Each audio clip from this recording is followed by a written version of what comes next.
Selamat datang di Kuda Hitam TV, channel inspirasi bagi para calon pemenang masa depan.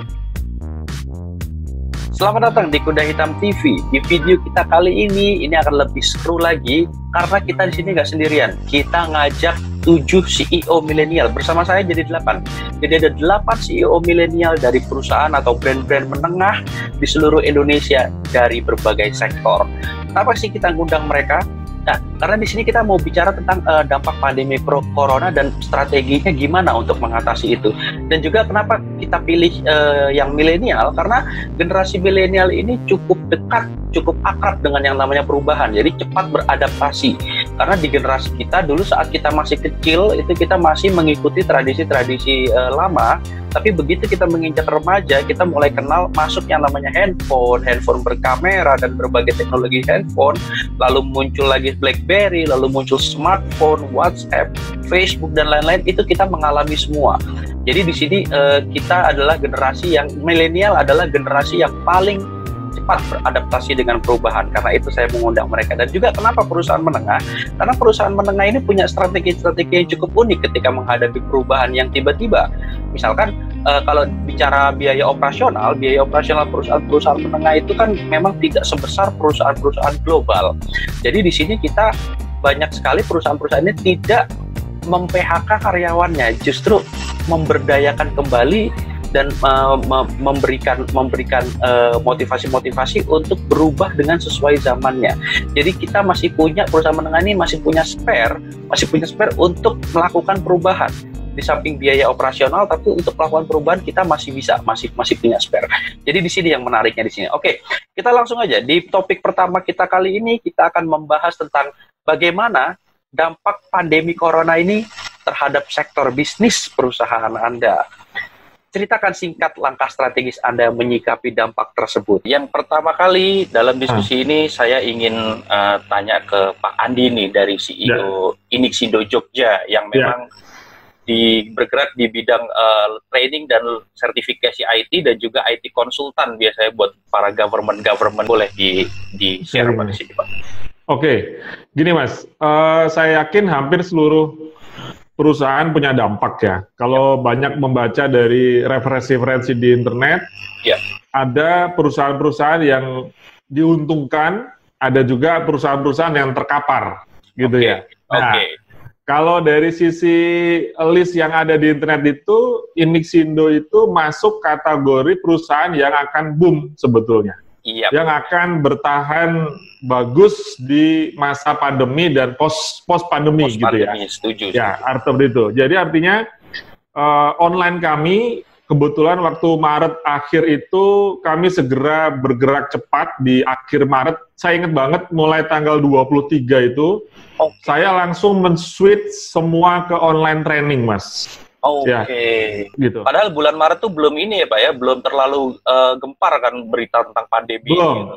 Cuman saya udah banyak baca referensi, ini kayaknya bakalan bagaimana kejadiannya, sehingga tanggal 23 Maret itu saya sudah memutuskan untuk segera membangun studio. Jadi kelas-kelas di Inixindo ini, sekarang ini kami memiliki 5 studio, Mas. Jadi kami menyelenggarakan online training ini tidak homemade sebetulnya, tapi saya bikin sebagai pabrikan. Jadi ada 5 studio yang sangat komplit dengan kamera, lighting, lab, segala macam, sehingga penyelenggaraan training itu bisa kami harapkan mendapatkan hasil yang sama dengan sesi offline normalnya. Nah, jadi itu yang langsung saya kerjakan waktu itu tanggal 23 Maret jalan. Nah, habis itu saya segera menyusun plan. Itu yang paling pasti. Saya sudah harus berpikir bahwa karena tidak ada pergerakan manusia untuk training ke tempat kami yang biasanya setahun itu kita hampir 1.500 orang yang training ke tempat kita, gitu kan. Maka saya berpikir respon ini, uji coba ini cukuplah sekitar bulan April saja. Jadi sebulan ini kami melakukan fase yang namanya edukasi market. Karena kan online training ini kan suatu hal yang baru buat customer. Betul. Walaupun teknologinya lama sih. Saya udah kenal Zoom, Webex itu udah Google Meeting segala macam udah lama ya, tapi bagaimana customer kita mendapatkan servis kita ini kan hal yang baru. Benar. Kemudian Inixindo ini kan udah umur 30 tahun, Mas. Oke. Tetapi saya mulai per 1 April menganggap diri saya startup. Wih. Nah, ini kuncinya. Ini kunci besarnya. Seru ini kunci besarnya. Karena saya menganggap bahwa online training adalah menjadi suatu produk yang baru buat kami, baru juga buat customer, metode delivery-nya berbeda, internal prosesnya berbeda, model bisnisnya juga berbeda, Mas. Sampai model bisnisnya juga berbeda, Mas. Beda dong. Kalau online training ini semua harus bayar di depan. Iya. Subscription-nya, ya. Iya, subscription di depan. Nggak bisa invoicing itu kami berikan kepada yang memang customer yang sangat prime, yang sudah engage dengan sangat kuat dengan Inixindo, itu pun dengan durasi 1 minggu lah, Mas. Dia dengan model transaksi. Yang kedua, bagaimana saya bisa mengambil revenue. Karena kan harga itu sangat jadi berubah, Mas. Harga training offline sama harga training online itu berubah. Iya. Di situ orang membayar interaksinya. Oke. Ya. Ini key bisnisnya yang akhirnya ketemu sama kita bahwa orang membayar training itu mahal. Inixindo kan terkenal sangat mahal, Mas. Iya, terkenal. Karena kami menjamin interaksi yang sangat kuat. Interaksi itu bagaimana intensitas komunikasi dengan instruktur di kelas, gitu kan.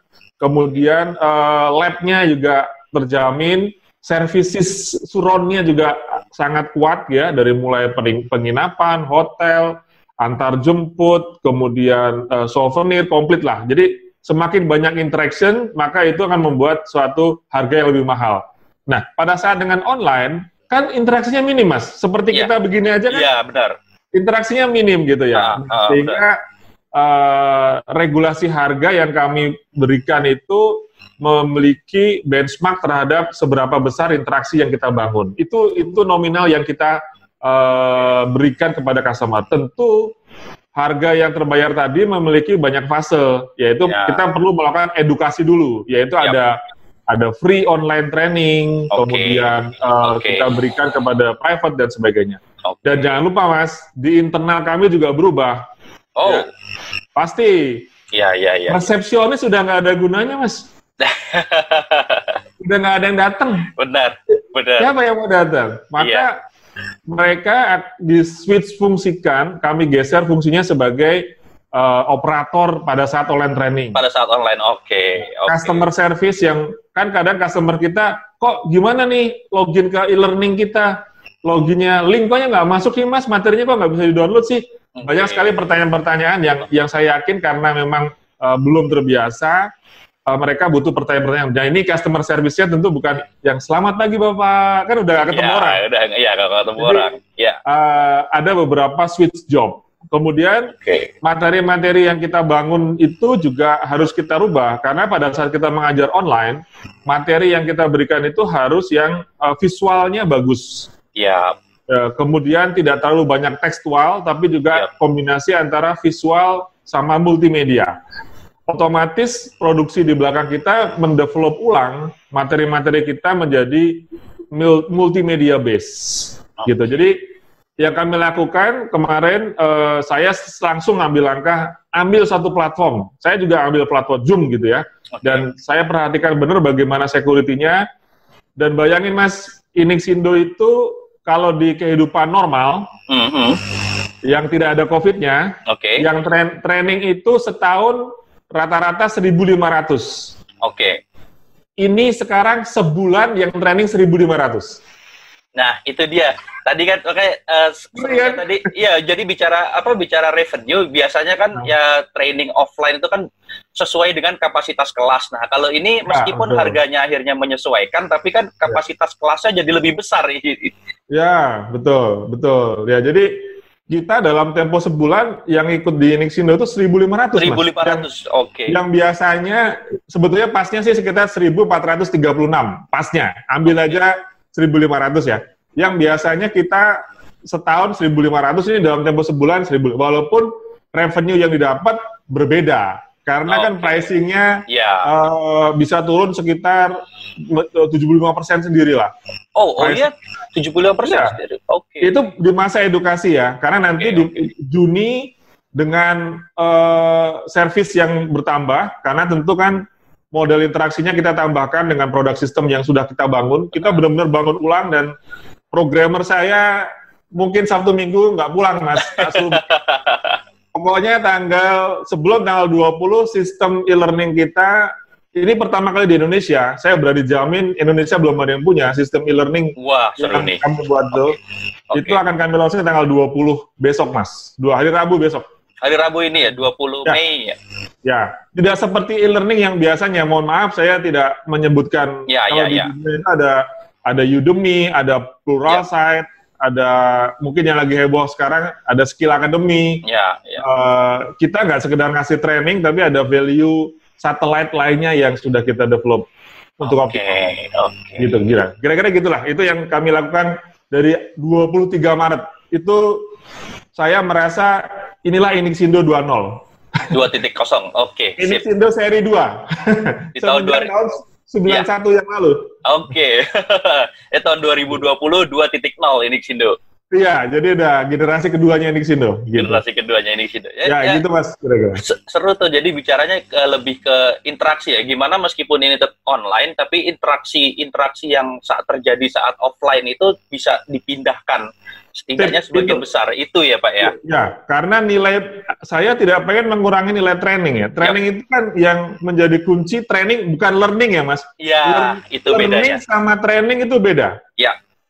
Kalau ada learning by doing, tapi nggak ada training by doing. Nggak ada. Iya, harus ada tutor dan serta. Nah, itu. Sehingga saya berusaha sekali bahwa interaksi itu tidak menjadi berkurang atau berbeda jauh dengan offline, tetapi itu tetap bisa kita berikan, plus ada satellite produk tadi yang kita sedang develop. Saya belum bisa bilang, Mas, tunggu aja tanggal 20. Pasti jadi kejutan ini.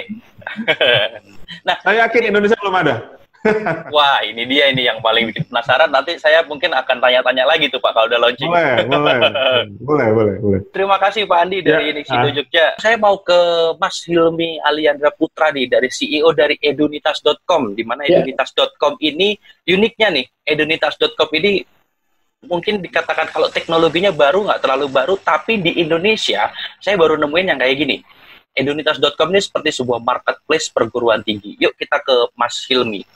Silakan Mas Hilmi Aliandra Putra. Ya, baik.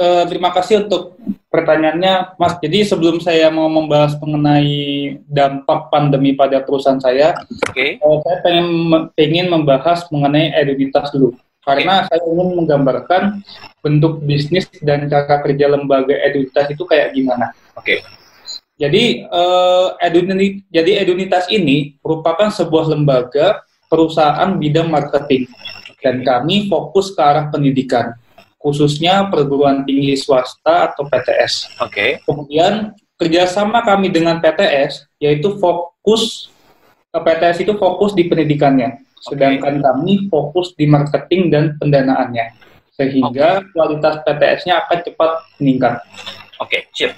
Selanjutnya, mengenai fokus kami di bidang marketing itu ada yang offline dan juga ada yang online. Untuk yang marketing offline itu seperti pemasangan spanduk, pembagian brosur, dan kami juga mengadakan presentasi di setiap sekolah SMA atau SMK.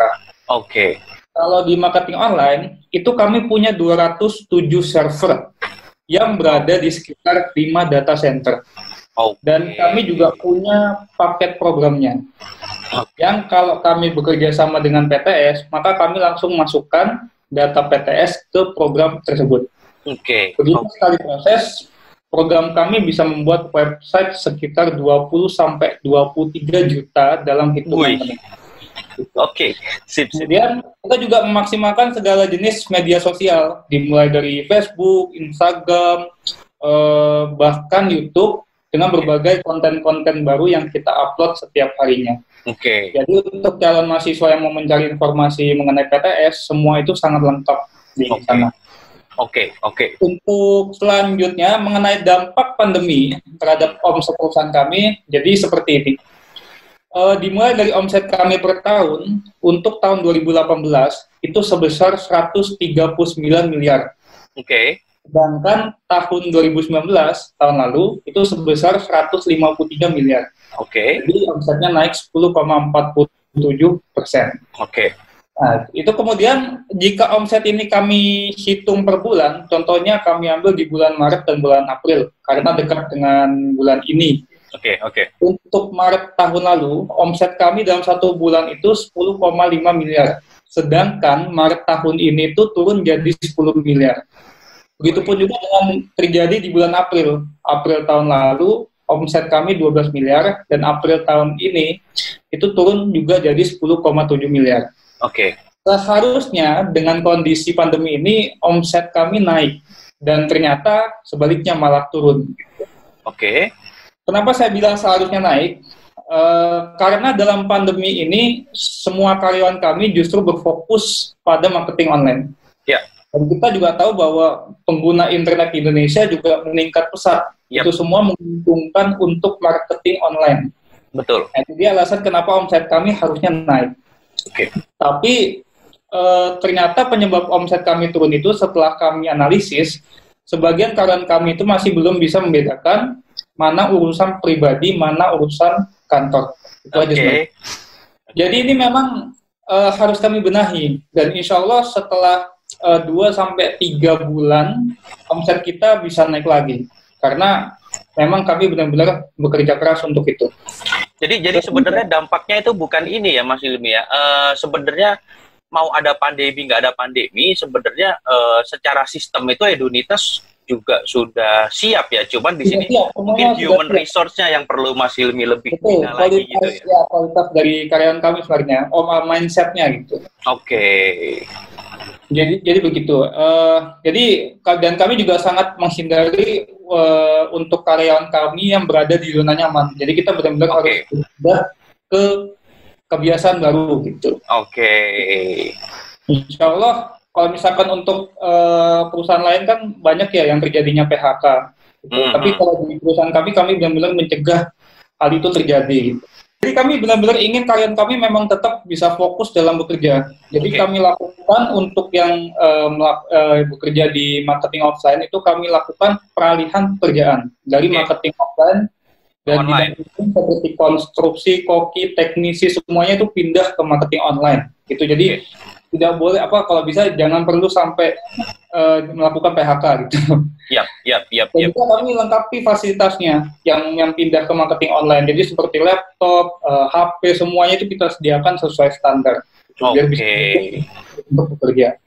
Selain itu, masalah pandemi ini kami juga siapkan ketahanan pangan yang bisa bertahan selama 10-12 bulan untuk setiap karyawan kami. Menarik nih, ketahanan pangan. Iya, dan pangannya itu waktu itu kita beli tanggal 13 April di petani kami sendiri. Gitu. Kenapa kita sampai melakukan itu? Gitu? Karena pada saat itu harga pangan di para petani itu sedang turun dan mereka butuh hasil panennya untuk dibeli. Ya sudah langsung kami beli dan kami berikan ke karyawan kami. Jadi nggak ada maksud untuk nimbun istilahnya gitu tuh. Iya. Ya karena dari sisi petaninya juga butuh gitu kan ya. Itu petani lagi butuh untuk dibeli. Dan kebetulan ladang itu juga memang punya salah satu dari grup Edunitas itu sendiri gitu ya. Iya, betul. Apalagi WHO dan Presiden juga sempat bilang bahwa bakal terjadi krisis pangan di sekitar bulan Agustus atau September gitu ya. Jadi kita benar-benar mempersiapkan itu.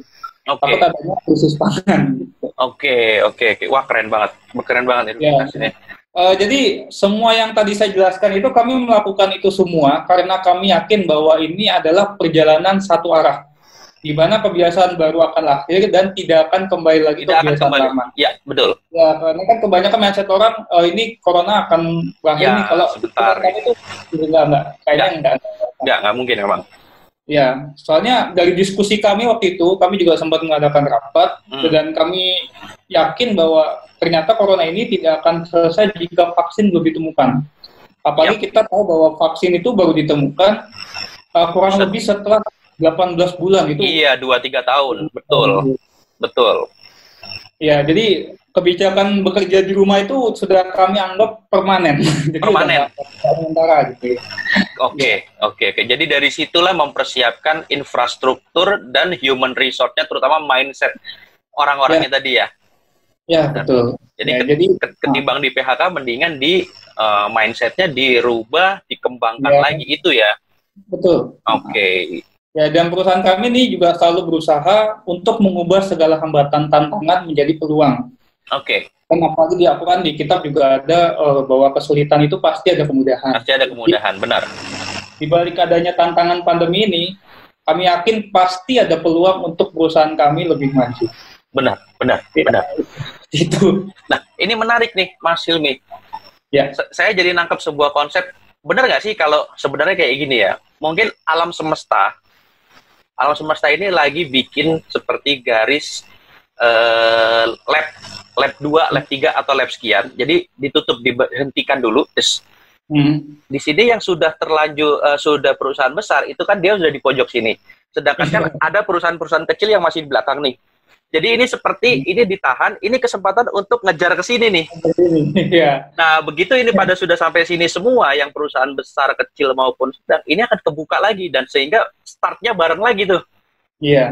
Jadi saya sempat berpikir, oh jangan-jangan bagi perusahaan-perusahaan menengah, perusahaan kecil, ini adalah kita menuju start yang sama nih, makanya seperti dihentikan dulu. Iya. Ini dia menariknya. Oke, ada lagi Mas Hilmi yang bisa disampaikan? Itu saja ya. Oke, terima kasih Mas Hilmi. Kita ke CEO dari perusahaan yang lain.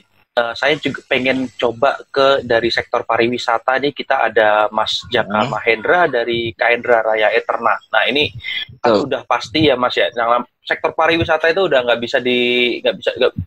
bisa diapain, juga udah kelihatan yang paling terdampak karena orang juga takut mau bepergian.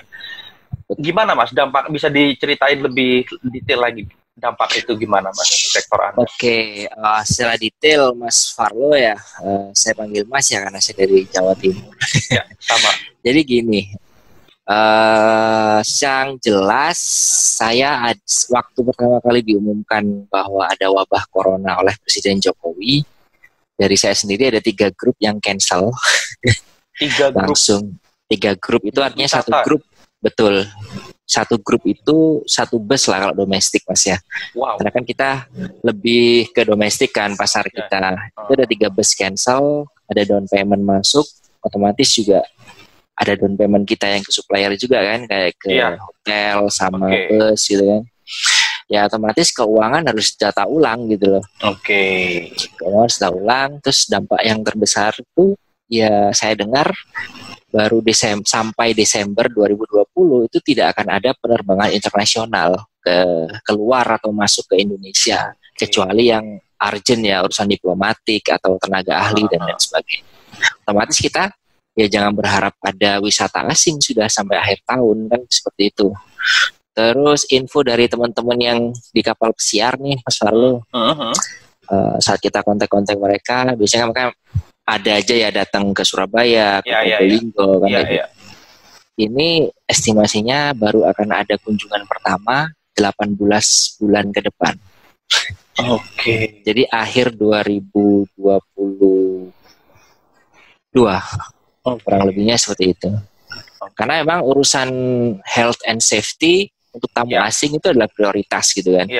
Urusan makan aja kita harus beneran yang ngecek kan, ada inspeksi restoran gitu. Takutnya nggak higienis, terus perut mereka nggak mentoleransi, itu nanti klaim asuransinya ke kita jatuhnya kan. Itu dari makanan ya. Belum, apalagi kalau ada wabah semacam corona kayak gini, level parnonya pasti lebih tinggi. Betul.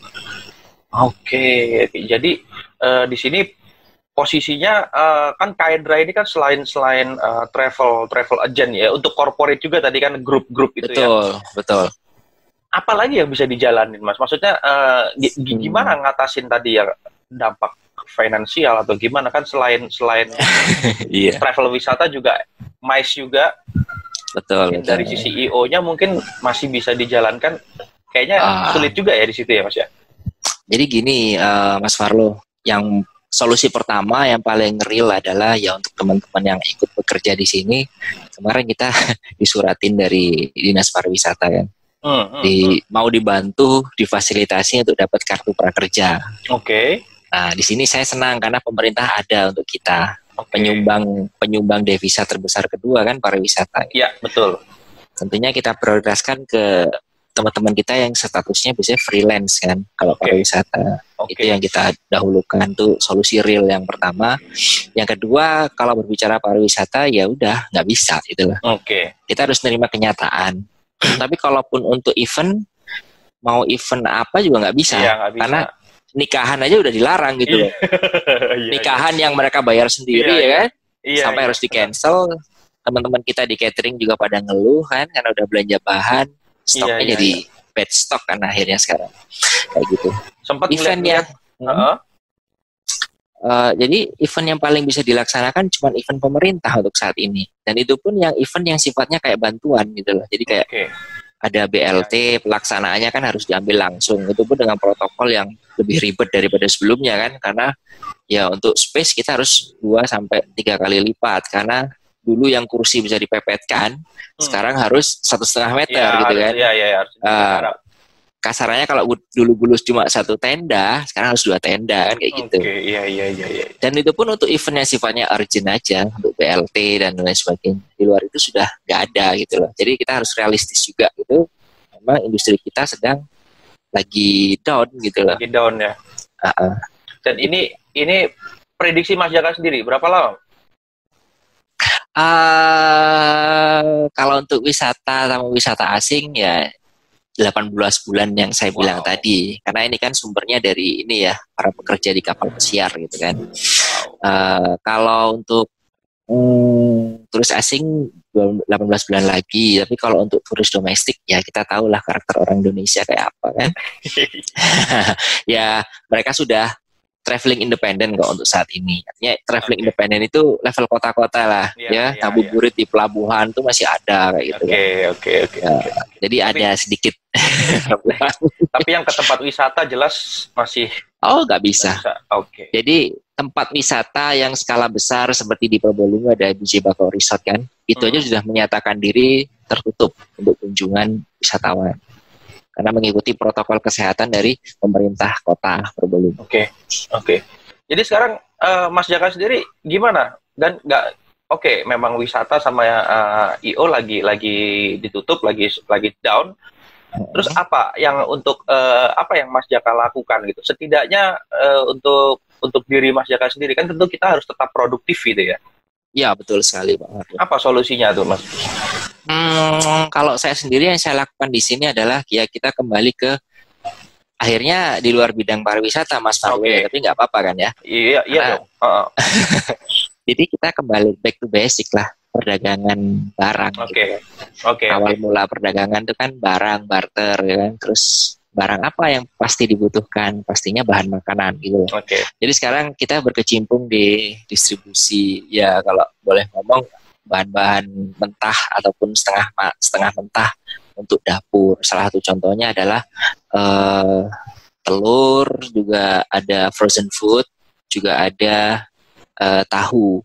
Jadi sementara ini kita mendistribusikan barang kebutuhan pokok, dan dalam jangka waktu dekat ini ya rencana sih maunya beras gitu kan, karena pasti dibeli gitu loh.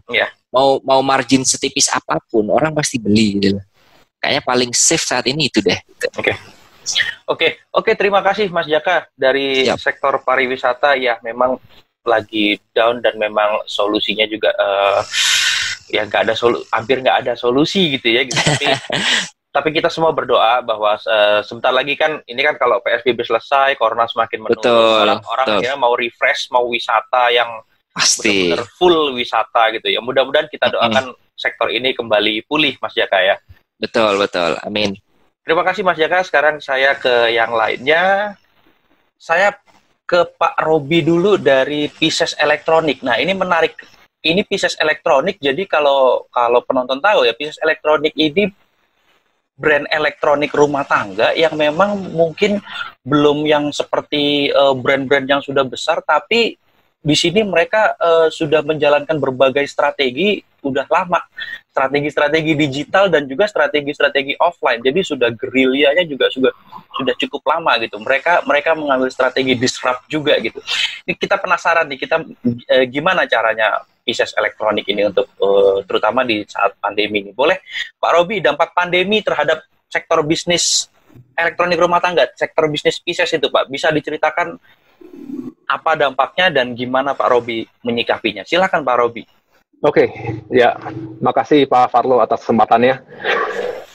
Di bidang elektronik rumah tangga di kita, karena kita ada di bagian penjualan offline ke toko-toko dan juga ke online.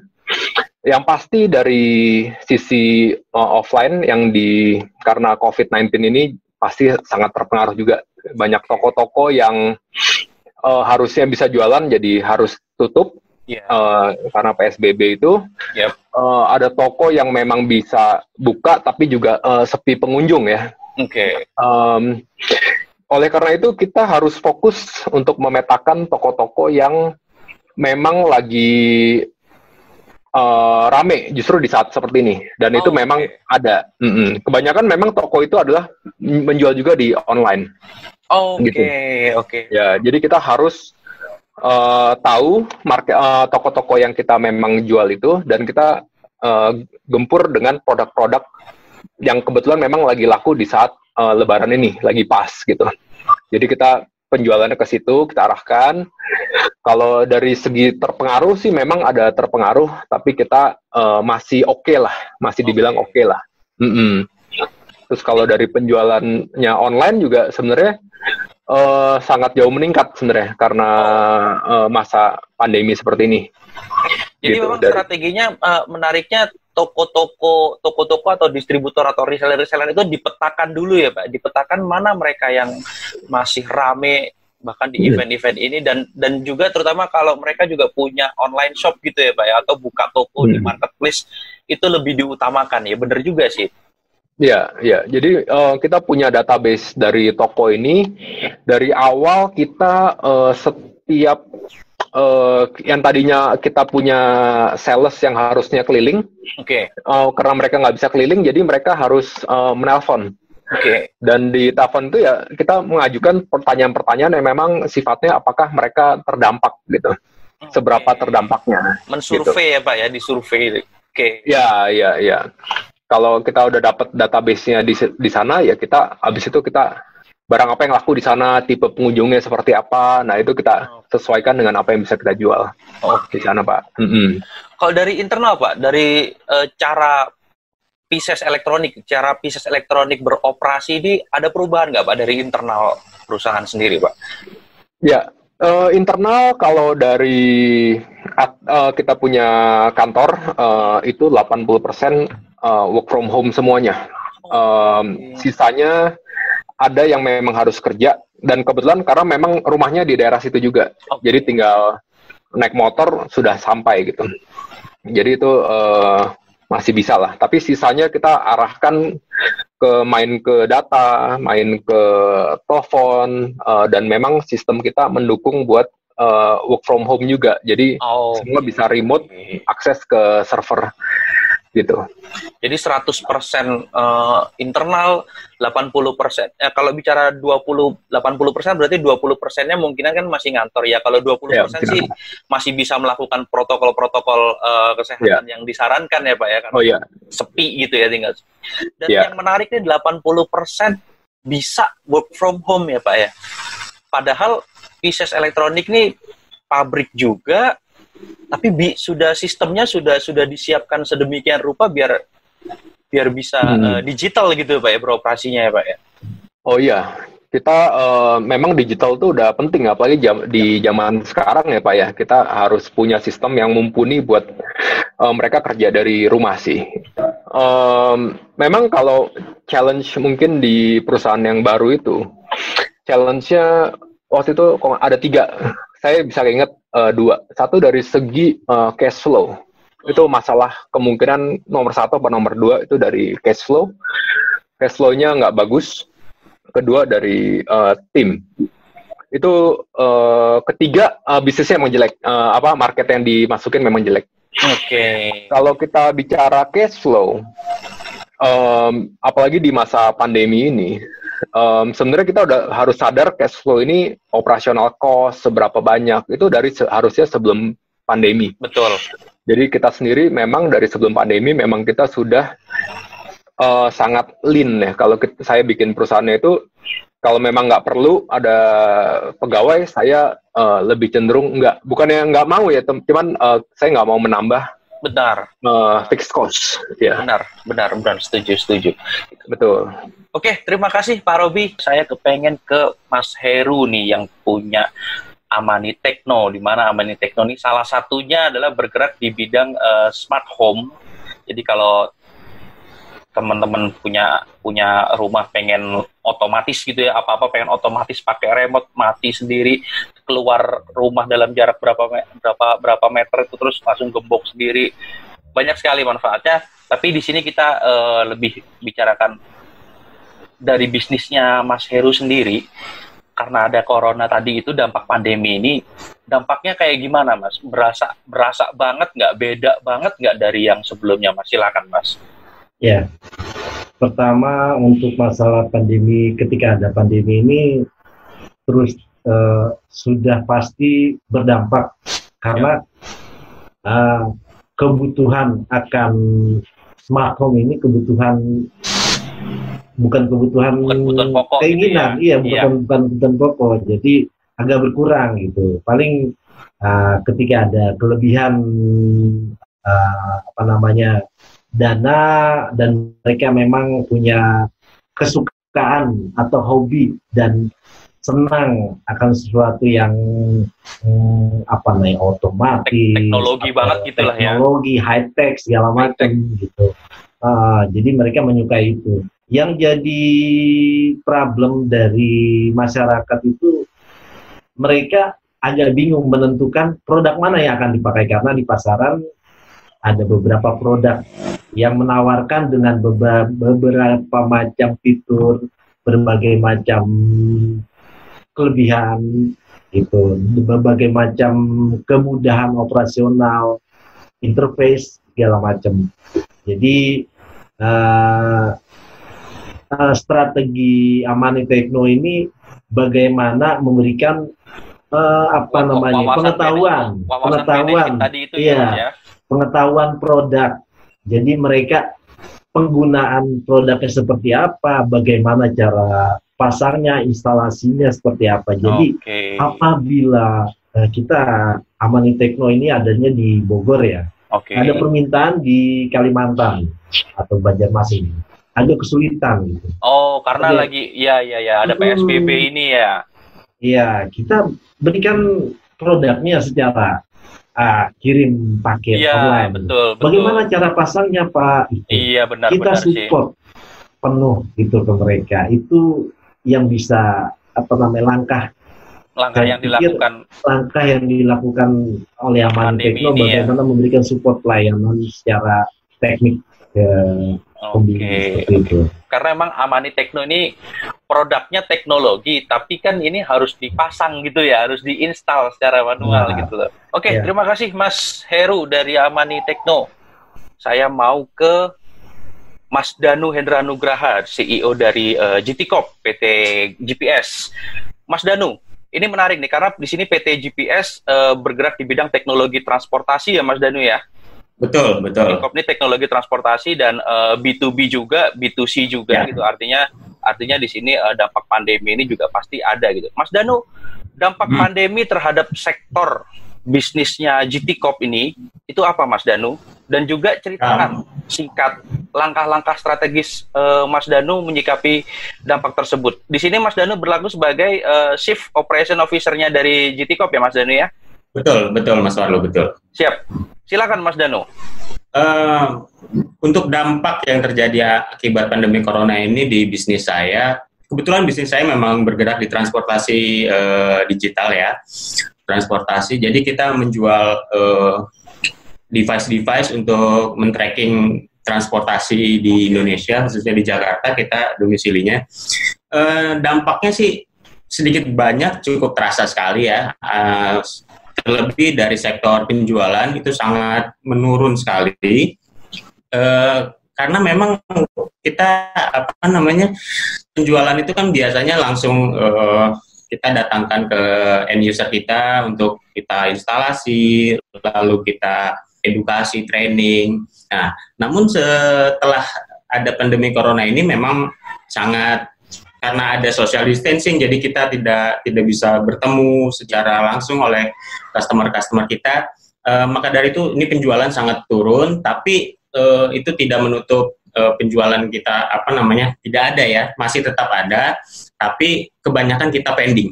Dalam arti pendingnya kita masih tetap menerima order, namun untuk pemasangannya kita tunggu sampai waktu yang masih belum bisa ditentukan, tapi sudah masuk ke dalam PO kita sudah terima PO dari customer kita.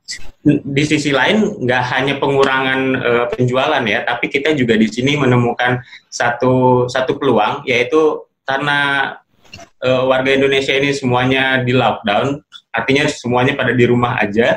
Kita jadi mempunyai senjata baru, yaitu membuat warga Indonesia masih bisa tetap mengontrol kendaraan mereka dari rumah.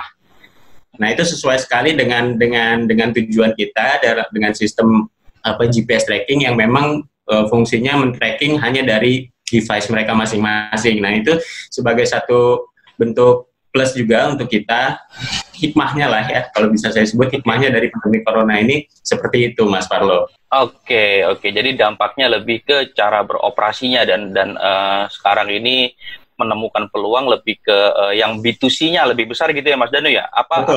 Kalau ke corporate, ke perusahaan-perusahaan masih tetap maksudnya ada peluang-peluang baru, ada kesempatan baru, atau memang sedang ke arah B2C dulu aja sekarang ini, Mas? Saat ini sih lebih cenderung ke B2C-nya ya, karena kalau untuk ke corporate-nya, karena corporate juga kan sedang PSBB ya, jadi banyak perusahaan yang memang menonaktifkan sementara operasional mereka gitu. Oke. Jadi itulah langkah-langkahnya, dampaknya lebih ke operasional. Betul. Oke, ada lagi kira-kira, Mas Danu? Saat ini sih masih berjalan sesuai alurnya aja ya, kita ikutin maunya seperti apa, kita masih juga ngebaca juga, tapi secara keseluruhan dampak yang terjadi memang nggak terlalu signifikan ke bisnis saya, tapi secara langsung juga kita memang ambil hikmahnya, mengistirahatkan beberapa karyawan yang sebelumnya memang kerjanya terlalu diforsir, dalam artian diforsir maksudnya setiap hari mereka keluar lapangan, sekarang mereka hanya tinggal tunggu orderan dan bisa dilakukan dari rumah pekerjaannya juga gitu sih. Diistirahatkan bukan berarti di PHK kan, Mas Danu ya? Bukan. Ya. Alhamdulillah kita sampai saat ini belum ada pengurangan karyawan sama sekali. Ya, karena itulah menariknya kenapa saya kemarin mengundang beberapa CEO dari perusahaan menengah ini, karena semua yang kita undang di video ini nggak ada satupun yang mem-PHK karyawannya. Itulah menariknya perusahaan menengah, karena perusahaan menengah itu selain mereka punya budget operasionalnya juga dibilang besar, juga nggak terlalu sebesar perusahaan yang sudah punya karyawan sampai ribuan ya. Tapi dengan operasional yang tidak besar itu, perusahaan-perusahaan ini masih punya spend untuk beradaptasi dengan sesuatu hal yang misalkan tiba-tiba terjadi. Jadi itu bisa langsung segera switch. Ada spend untuk switch ke berbagai sektor, ke berbagai cara. Nah, itu yang menariknya memang. Jadi lebih ke human resource-nya itu yang diajak bermindset bahwa ini perubahannya seperti ini gitu. Ya, okay. Betul sekali. Oke, terima kasih Mas Danu atas sharing-sharingnya di sini. Saya yang paling di sini yang salah satu yang unik adalah dari bidang kulineran, dari bidang bisa dikatakan bidang kuliner juga, perkebunannya mungkin juga. Beliau ini juga sudah sering ikut festival di berbagai festival kopi di luar negeri, mengajar kopi juga. Pokoknya banyak ceritanya, saya nggak bisa sebutin satu persatu sampai bingung mau nyebutinnya. Saya mau ke Pak Rudi dari Baracik Coffee. Pak Rudi, dampak pandemi terhadap sektor bisnis Pak Rudi sekarang nih Pak, bisa diceritakan singkat langkah strategis Pak Rudi mengatasi ini. Silakan Pak Rudi. Oke, Parlo ya. Salam ya. Oke, terima kasih atas kesempatannya kepada saya untuk sharing tentang kopi. Memang hidup saya itu di kopi. Ya, jadi sudah 5 tahun kami berjuang dari 5 Mei 2015. Kopi tanah air kita, yang kebetulan salah satunya adalah brand adalah Barachi. Ya, mungkin teman-teman sudah tahulah kami punya kafe ada di The Breeze ya. Mempunyai konsep Indonesia banget gitu lah. Ya. Nah, jadi memang COVID ini menurut saya sangat luar biasa. Tapi di balik peristiwa yang membuat kita susah, pasti ada peluang yang baik. Itu bisnis, di mana ada kesusahan, pasti di balik itu ada sesuatu yang opportunity. Yes. Nah, jadi saya melihat bisnis kopi ini memang mengalami cukup drastis. Mungkin Parlo bisa lihat dari report dari Menteri Pak Wisnu Tama bahwa ada satu kesimpulan atau satu penelitian bahwa 90% bisnis kopi drop. Ya. Nah, kok bisa ya? Padahal kan konsep online bisa. Ya. Nah, online bisa beli online, tetapi online itu tidak besar. Dia hanya 10%. Karena kopi itu memang harus dinikmati sambil cerita. Nongkrongnya, lifestyle-nya, ya kan? Beberapa kedai-kedai kopi yang memang brand-brand ternama yang cukup membuat perubahan di gaya hidup. Sehingga munculnya sekarang brand-brand Indonesia yang sampai ke desa-desa. Ya. Nah, jadi saya pikir ini momentum yang baik. Jadi memang kami sangat-sangat terpukul juga dengan 90% cukup jatuh. Dan ini, tetapi ada satu spirit bahwa tidak boleh satupun juga di dalam tim kami ini harus PHK. Ya, memang kami tidak perusahaan besar, tapi kami sudah ber5 tahun berjuang dengan tim, dan saya sudah cerita banyak sama tim. Bahwa selama 5 tahun kami tidak pernah susahkan mereka. Baru kali ini perusahaan susah 3 bulan. Ya, mudah-mudahan setelah Jun nanti 8-15 itu kita mulai. Ya, kita mulai lagi, tapi dengan the new normal coffee Indonesia. Jadi gayanya orang ngopi nanti jadi berubah. Jangan kaget. Datang harus dipersiapkan, harus cuci dulu tangan. Ya kan, semua ada kayak itu, masker dipakai. Tapi ada jaga jarak, ya kan? Nah, bisa dilihat juga di Barachi tuh. Jaraknya kan seperti warung, jadi tetap jaraknya masih ada 1 meter, ada 50 cm masih oke. Nah, tapi di meja-mejanya juga nanti kita harus kasih pembatas yang transparan. Ya kan? Jadi pola-pola yang artinya yang the new normal ini harus kita terapkan di bisnis kopi. Jadi saya rasa semua orang mengalami, tetapi ya kita harus tetap semangat. Gitu loh ya. Contoh, saya meskipun ikut pusing, tapi saya sempat melukis nih di belakang, bisa lihat tuh. Nah, itu tuh tadi saya penasaran itu ada pajang lukisan tuh, jangan-jangan dari kopi itu Pak Rodi? Iya, betul, Parlo. Itu dari kopi Pak Robi? Kopi. Jadi ini ide muncul karena COVID. Nah, jadi kebetulan tahun 2018 kami itu juara dunia di Perancis. Jadi kami mendapat gold medal AVPA 2018 untuk kopi Papaku Manggarai. Wow. Itu dari Flores Manggarai. Nah, jadi kopi itu kami menang dipertandingkan kompetisi hampir 200 peserta dari 11 negara penghasil kopi seluruh dunia.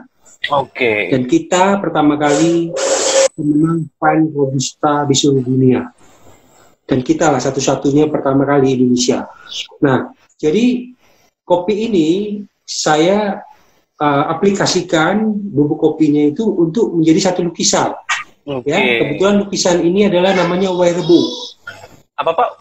Wairebo. Mungkin Parlo bisa tahu Wairebo itu ketinggiannya sekitar 1.300-1.400, terkenal sebagai desa di atas awan. Wow. Jadi untuk mencapai desa Wairebo ini yang di Ruteng Manggarai membutuhkan waktu 5-6 jam berjalan kaki tidak menggunakan sepeda, tidak menggunakan motor, apalagi mobil, alias jalan kaki. Nah, kopi-kopi ini dihasilkan di daerah seperti Wairebo ini. Kalau kebetulan yang kemarin juara dunia namanya Wairi. Oke. Jadi mereka namanya Wae. Iya. Jadi itu benar-benar dari sana itu Pak, kopi yang dilukis ya, juga tuh ya. Betul. Dan ini adalah binaan petani yang sudah hampir kurang lebih 4 tahun. Jadi Pak Rudi ini selain berbisnis kopi, berkebun juga, ikut festival juga membina petani-petani kopi ya Pak Rudi ya? Ya, betul. Karena saya dari 2012 saya bekerja sama dengan dulu Kementerian PDT namanya, daerah tertinggal, untuk bikin konsep yang memang membantu mengentaskan kemiskinan daerah-daerah tertinggal. Oke. Nah, kebetulan hasil penelitian kami 2014, kami menemukan kurang lebih ada 154 kabupaten dari 183 semuanya penghasil kopi. Nah, jadi luar biasa kan? Ya, dan luasannya itu, Parlo, 70% luasan Indonesia. Wih. Tapi ada tapinya. Oke. Miskin semua. Aduh, itu dia. Nah, jadi kebetulan saya kan kebetulan pada waktu 2012 itu saya masih bergabung kerja di Body Shop, The Body Shop, oke. Ya, jadi saya menginspiring bagaimana body shop itu bisa fair trade, green behavior. Nah, ini yang saya mulai terapkan di kopi. Salah satu adalah di Flores. Nah, jadi kalau kita Parlo di dalam bisnis kopi itu disebutnya dari Gayo sampai Wamena. Gayo sampai Wamena, oke. Itu seperti Sabang sampai Merauke. Sabang sampai Merauke, ya benar. Nah, tapi kemudian 2018 ini saya fokus lagi, lebih spesifik lagi, yaitu namanya Fine Robusta. Fine Robusta. Fine Robusta Movement. Jadi itu dari Sidikalang sampai Manggarai. Oke. Nah, itu yang mengejutkan, kopinya di atas 1000 meter semua. Wow. Dan 2 kali kami menang juara dunia. 2019 kami menang lagi bawa kopi Bengkulen Kepayang dari Bengkulu. Itu minuman Ratu Belanda tahun abad 19. Oh ya? Itu dihasilkan dari Kepayang. Oh. Nah, itulah Pak. Jadi saya pikir COVID ini memang cukup membuat trauma, tetapi justru momentum kami untuk membranding. Benar. Jadi jual kopi itu jangan cuma hanya jual just drink. Betul. Kamu harus punya storytelling. Itu dia. Berdayakannya. Kalau bahasa kami itu from farm to cup. From farm to cup. Jadi farm to cup. Nah, itu loh. Iya. Makanya tadi saya juga sempat agak merasa terhipnotis gitu ya dengan storytellingnya tuh jadi kok ini menarik gitu ya. lebih jadinya ngikutin gitu. Oh, sampai dulu jadi minumannya Ratu Belanda di tahun sekian, terus di atas 1000 meter. Itu kan sesuatu yang membangkitkan rasa penasaran kita, terus ya akhirnya oh ada ya di Indonesia kopi yang sekualitas sampai kayak gitu. Ya. Itu keren. Luar biasa. Itu mungkin Pak Rudi ya, kalau sedikit masukan, ketika cerita itu dijadikan sebuah video di YouTube, wah itu akan jadi keren lagi tuh Pak. Ya, insya Allah ya. Itu nanti saya lagi mau belajar. Iya. Karena 5 tahun saya sudah punya cukup banyak gitu loh. Cuman ini momentumnya. Jadi banyak tahun. Iya. Oke. Nanti kita sambung lagi. Terima kasih banyak Pak. Luar biasa Pak. Carlo, Anjar. Terima kasih Pak Rudi. Terima kasih Pak Rudi. Nah, itulah tadi sharing-sharing dari para CEO milenial ini, dari perusahaan menengah ini, di mana ya cukup ada beberapa yang berbeda, ada yang sama, tetapi di sini seru ya. Artinya perusahaan-perusahaan ini punya strateginya masing-masing itu dan cukup unik. Lalu kalau dari ini kan ngomongnya 8 CEO milenial ya. Kalau dari Kuda Hitam sendiri gimana sih? Nah, Kuda Hitam ini kan kita sebagai digital marketing agency. Jadi memang bidang kita adalah sudah digital, itu digital marketing. perubahan dampaknya, kalau bicara dampak, brand-brand besar atau perusahaan-perusahaan besar ini memang sedang merampingkan cost-nya saat ini, sehingga budget mereka untuk digital marketing itu diturunkan karena mereka sudah punya biaya operasional yang besar. Nah, di sini tapi ada peluang baru justru dari perusahaan-perusahaan menengah. Jadi di sini justru kuda hitam sendiri selama beberapa minggu ini, beberapa bulan ya, sejak pandemi ini terjadi, itu justru permintaan dari perusahaan-perusahaan menengah itu meningkat drastis. Ya mungkin karena salah satunya adalah akhirnya timbul kesadaran untuk melakukan strategi-strategi digital marketing itu semakin tinggi kesadarannya, sehingga dirasa bahwa oke, kedepannya ini nggak akan bisa lagi mengandalkan marketing konvensional dan lain sebagainya, maka mereka akhirnya mengarah ke digital marketing. Nah, disitulah dampak positif yang dirasakan oleh perusahaan kami sendiri di PT Kuda Hitam Global ini. Oke, kita akhiri video ini, tapi jangan lupa kita masih bersama 8 CEO milenial ini di video berikutnya. Jadi di video kedua nanti kita akan bicara tentang teori konspirasi dan the new normalnya. Gimana kita menyikapi the new normal itu. Jadi ikutin terus, jangan lupa subscribe, dan ikutin terus, jangan lupa video kedua nanti ditonton lagi, karena kita masih akan membahas tentang the new normal, tentang dampak-dampak pandemi ini bersama 8 CEO milenial ini. Sampai jumpa.